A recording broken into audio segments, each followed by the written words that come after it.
Hey, good morning, everybody. It's Mike with smartoptiontrading.com. You could also catch me at Options Mike on Twitter. Happy Tuesday, the 13th of April, guys. We have a lot going on in this market, so let's start talking about it. First off, I'm going to pull up a chart of the S&P 500. We have just taken a hit to this market, pre-market. It's not showing on this chart yet. News out that J&J's vaccine has been paused in the United States. So this is going to cause some angst around the world. We're looking at roughly 6 cases out of 5 million of doses administered, but we're getting blood clots like the AstraZeneca one. So we'll see how this affects everything. This was a big part of the United States reopening plan. We'll see how this goes. Also, we have CPI data today, that is Consumer Inflation Index. We're going to have to see how that comes out. Market has been really worried about inflation. So we want to see how we do it as the SPY is sitting here at all-time highs. And that's important to realize here. The SPY has now run back to all-time highs. This is not the time to really be looking to put a lot of new money to work, taking some profits here a little bit better, being a little bit more picky about where you put your money. RSI, you'll notice in this chart, is getting hot. It's at 70. The last time it did this was back in August. You see that very hot, and then that was the only real type of pullback we've had in this market since last March. So right now, this market this hot, or going into earnings season that starts tomorrow with the banks, I'm a little leery about what's going on. Let's switch gears here over to the Qs. Tech has lagged this market. We were unable to make a new high while the S&P 500 and the Dow Jones Industrials did.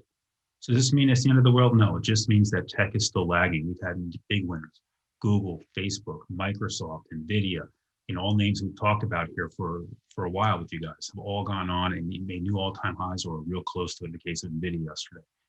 This is the one area that if they want to rotate into, they can still go into. There's still a lot of upside left in tech if they decide they want to come back into this.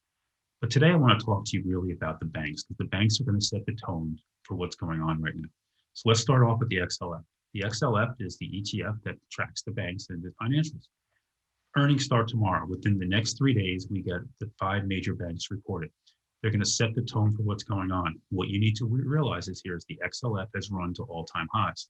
This is going back over 20 years. We finally took back all the weakness from 2008, put a new all-time high in. You can look at this chart from November. The financials have been on a tear.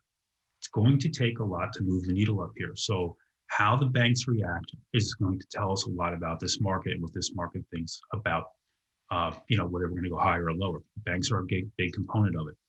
And the one bank you want to watch specifically tomorrow, in my opinion, is JP Morgan. JP Morgan is best in breed. They're always out there. They're always out front.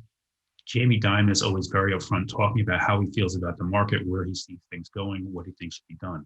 So how JP Morgan reacts here, just off all-time highs that I put in about a month ago, will tell us everything you need to know about the banks. If it holds up and it holds here above the 150 area, it's very strong. There's nothing to see here. If it goes up, it tells you the banks are extremely strong.